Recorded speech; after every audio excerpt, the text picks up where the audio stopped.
We have made it 289 episodes into your ear holes here at Club Kayfabe WrestleTalk. My name is Chris O'Mealy. I am your host and founder of the Club Kayfabe creative community, part of this awesome community of creative people, of which this podcast is part of. Joined by Dan Peck. Okay, I can't. No, too early. And Glenn is off this week. He is in Germany. Oh, no. So Glenn's gone overseas. Yeah. So it's just me and Dan flying duo? Can't fly solo. We're the triumvirate, not the triumvirate. We're gonna tag team this. No, we're not gonna. No six man. This is a tag team effort this time. This is 1-on-1. Falls count anywhere. Now, before we start the actual show, something cool was done by our community member Mark Jabroni, who you know from CHMR's Ring Rust, or you know better as Jason Cantwell community member. He actually talked to Bryce Remsburg about National Pro Wrestling Day, which is coming up here in my, I can't say hometown because I wasn't born here, but my current city of Lancaster, Pennsylvania, which will be hosting National Pro Wrestling Day for the first time. Moving it out of Philly, they're going to try it in Lancaster. And Mr. Jabroni actually scored this little interview piece with Bryce Remsburg. And we are going to play the audio clip for you right here. This is Fanboy Mark Jabroni live on the line with Bryce Remsburg. And you are calling in to discuss an event you got coming up this weekend? That's right. The 7th Annual National Pro Wrestling Day will be emanating live from TELUS 360 in Lancaster, Pennsylvania. It's the first time ever in Lancaster.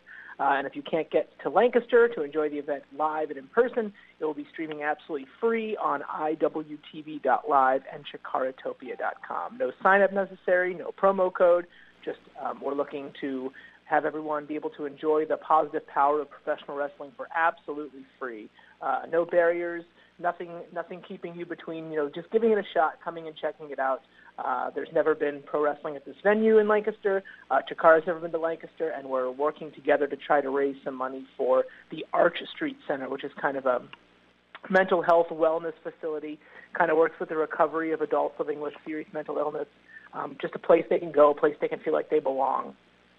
And really, really pumped about it. And hopefully everybody can come check it out. It's not the wrestling that you grew up with. It's not big, giant, muscled-up dudes. We're not trying to insult anyone's intelligence. It's totally family-friendly, totally free. Couldn't be more accessible. And hope to see everyone at TELUS Sunday afternoon, 2 p.m. bell time. So is National Pro Wrestling Day something just Chikara is doing, or is that nationwide? It initially began as a conglomeration of all different promotions all working together to make one giant free event, but that became kind of a logistical nightmare to try to get everyone all together. So Chikara's been presenting it for the last couple of years. This is the 7th annual holiday. It is always free. We always work with a different charity every year. This year we're going hyper-local, and it's being held right here in Lancaster, Pennsylvania. The charity's right here in Lancaster, Pennsylvania, and hopefully if we can come out for an enjoyable afternoon at the matches. And how long have you guys been putting this off? Chikara has been in existence for almost 17 years. This is the 7th annual National Pro Wrestling Day. It began in 2013 in Philadelphia. Well, sounds like you're having a good time, but yes, for sure. And you want to do a quick plug of your various social medias? Sure. All the information can be found at chikarapro.com, Twitter at chikarapro. We'll have all the information on there, hashtag NPWD19. Again, completely free, fun-filled family pro wrestling for a good cause. That won't cost you a nickel. You're welcome to make a donation for the Arch Street Center either online or at the event live and in person, but that's not necessary. We just want everyone to come out and have a good time. All right. Well, certainly more than happy to help you plug it. I think that's it. Thanks so much for having me.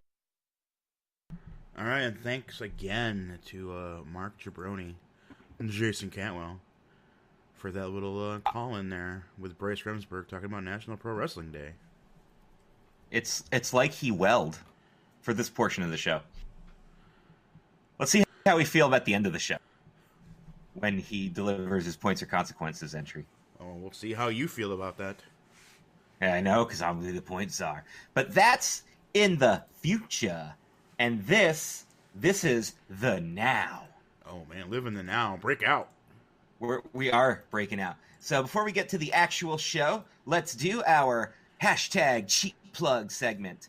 Of course, I mentioned CHMR's Ring Rust, part of the Club Kayfabe creative community. You can check out Mr. Cantwell live on Fridays and then download the podcast on Saturdays if you do not get a chance to listen live. Check out the Blake and Sal show, part of the Filling the Void podcast network, who also hosts us. Thank you to Blake Riley for that. Blake and Sal and their buddy Mark, depending on who's available at the time and what they want to talk about. Check out their schedule on the Filling the Void podcast network. See when the next episode is going to drop. Cinefan podcast hosted by our own Jeff Trelowitz. Of course, that drops when he's able to record, generally on the weekends. Race Nerd podcast for you racing aficionados out there. That's Matt Hardman hosting that one. Oh man, that's going to pick up because the season's starting like next week. Yeah, that's right. Daytona 500 is always like right around my mom's birthday because my mom's birthday is the 18th. And I always remember because it was on my mom's birthday in 2001. If you remember what happened at the Daytona 500 in 2001, it was never forget. Yeah, you can never forget that. That was a very crappy day for NASCAR fans. R.I.P. Dale Earnhardt. And of course, Jay Bunny's Music Hub, hosted by Jason Shin. He's got some big stuff planned for this year, too. You guys need to keep an eye on him. For you music aficionados. Also, if you're into music, Dan and I have been doing them radio shows y'all can listen to. I might air my first episode after this. Sounds like a plan. And of course, if you guys like artwork, you can check out the artwork of Brian Bindman. Just released some brand new pieces based on the Disney and Universal theme parks. Brian is a theme park aficionado. That's how I know him, because of the theme park industry, the theme park life.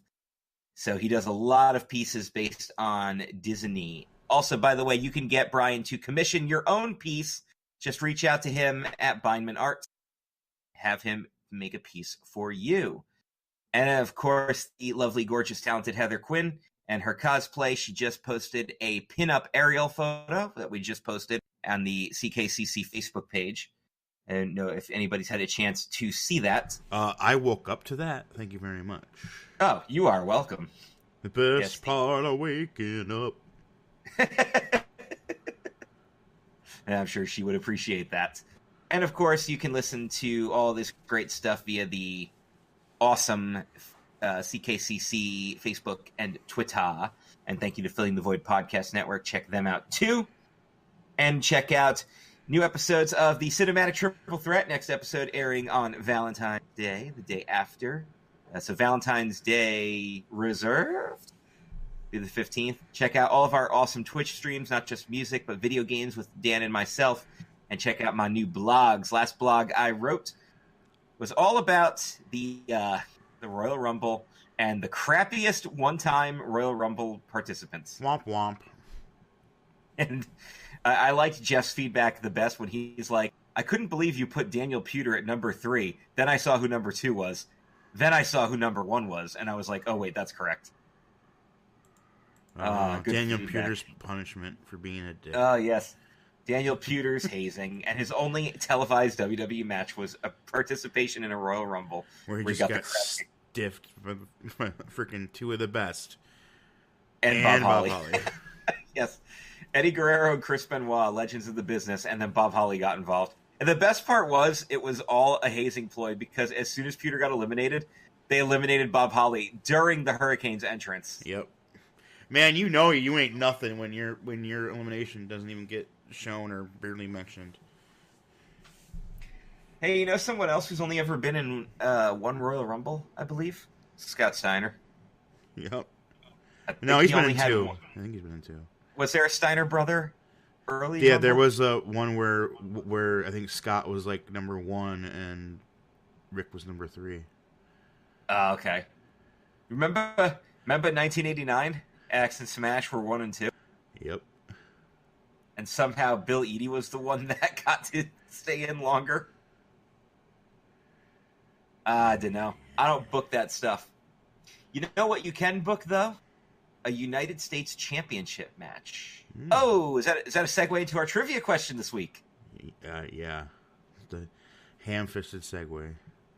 Our trivia question this week is, who was the first person to win the the United States Championship after WCW was bought. Now, when was said that way? You didn't see my my bunny ears, my air quotes, because this person did not win the championship in a match. But it was on WWE television, and this person was recognized as the new United States champion. I think I remember this. So yeah, I think I remember. So yeah, we'll get to that after the segments. Real quick, in our chat room, we do have Mark Jabroni listening in, and he had to point out about Taka Michinoku's elimination. Which got replayed 3 or 4 times. Which wasn't an elimination because he wasn't in the match. Yeah, he got... Show me the Chinese guy! Yeah, he didn't even get a chance to be an official Rumble participant, but he still basically broke his neck. He landed right on his freaking chin, dude. Ugh, it's so cringy to watch, but... All right, we got some big dryer sheet news this week. We're going to kick things off with what's happening with All Elite Wrestling. Oh, damn. Okay, we're going to start with that. Okay. We got to start with the big stuff, right? The biggest story of the week. Oh, man. And, oh, my God, did this press conference deliver. Now, we should start with stuff that happened earlier in the week, because they had already announced the Jimmy Havoc thing. He didn't even do anything at the thing, because he's British, so he's kind of, lives over there. Did you see the memes for that? The Jimmy Havoc memes? No, I did not. Oh God, there was it was a lot of the it was basically a lot of there was a Simpsons meme that I'll have to track it down, maybe share it with the group or something. But it was definitely a Simpsons meme, and it referenced just basically how reckless he is. And I just remember it was funny, and now I need to find it. Jimmy Havoc's really good, and I don't think they're gonna be. I mean, I think AEW is gonna be more of a Ring of Honor programming. It was from the Cape Fear episode of The Simpsons where Sideshow Bob's penning his letters in blood. Oh yeah, and he starts writing a letter and then passes out, and Snake goes, "Use a pen, Sideshow Bob." It's that, but it's Jimmy Havoc bleeding, and it's Cody's face. It just says, "Use a pen, Jimmy Havoc." Was he signing his contract? Yeah. Well, I think we're gonna get wrestler Jimmy Havoc and not hardcore Jimmy Havoc here in AEW. So, but yeah, he was signed earlier in the week. I predict they're gonna do some hardcore stuff. Probably not to the extreme that something like Combat Zone would do, but I feel like they'll at least incorporate some hardcore stuff to keep that appeal going to that niche of the fan base, because WWE doesn't do that. And I think they're going to do it with reason, not just because. Not the way Impact does, where everybody's freaking bleeding, and we have to have barbed wire Christmas trees in matches. Damn, son. And then there's this thing of saying that maybe they're interested in Randy Orton, and I don't see why. I've also heard that Randy Orton is open to negotiating with them. Well, I understand much more. Yes. That one I definitely understand. Because I don't know if anybody would want, because he's a guy that's been a consistent issue backstage, and then is also not an exciting worker. I've never thought he's an exciting worker. He gets he's not actually a bad worker. He's a good psychological wrestler, but he doesn't wow the crowd, and he also doesn't really do anything different. I feel like he has a lot of cookie cutter matches. You know what I mean? You watch 3 Randy Orton matches in a row, you're going to see a lot of the same spots and a lot of the same pacing. Because, he's a big fan of his rest hold. Yeah. So, I don't see, but whatever. And people are yeah, but he's a name. And I'm yeah, but,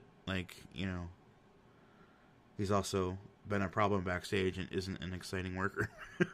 Yeah, but let's be honest here. That would actually be a big grab for them, because Randy Orton signing with AEW would be really big news. Yeah, but it's okay, Randy Orton, here you go. You get to lose to Kenny Omega. And then who knows? And then lose to Hangman Page. Yeah,